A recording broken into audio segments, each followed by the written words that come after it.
Hello, Namaste, and without wasting any time, let's continue with our Q&A. So far we have covered 3 questions on how homeschoolers socialize, how they tackle the real world problems, and if it is stressful to homeschool. I hope you have checked out these videos for they're quite insightful. Please do if you haven't already. So moving on, the next question is, what curriculum to follow in homeschooling? If you are not looking at any testing or grading for your child, then you are absolutely free to follow any curriculum in the whole wide world or not follow any curriculum at all. However, if you do want your child to be tested, then in India you may choose to follow the CBSE Central Syllabus, NCERT State Syllabus, or NIOS, or even Cambridge. Now, not all of you may be aware of NIOS, that is National Institute of Open Schooling. I will be speaking about it much more in detail in my next video, so please do check that out. At elementary level, it hardly matters which curriculum you go for, especially if you are not keen on getting the child tested. You can opt for any syllabus or have a mix of varied syllabus, even just explore and take the best from each.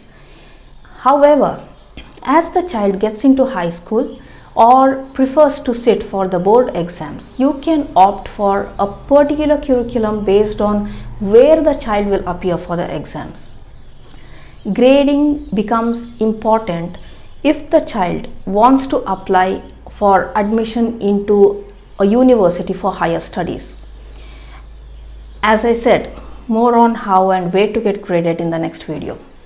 We'll move on to the next one. The next question is, how do you know you are qualified to teach your child? Don't forget, mother is the first teacher and home is the first school for the child. Moreover, aren't we all educated ourselves? Of what use is all that education if we can't educate our own children? If you have had an education of any sort, then you are already qualified to teach your child. Homeschooling parents don't need any other qualification except being educated themselves and being a good parent. What actually gets in the way of homeschooling is your own doubts and fears. If you can get past that, you will find out that you will do a far better job than so many teachers out there. Imagine how much you have done for your children ever since they were born, and that too at a time when they couldn't verbalize or express themselves and were so totally dependent on you. And yet you did it, and you did it well. So why the doubt after they grow up?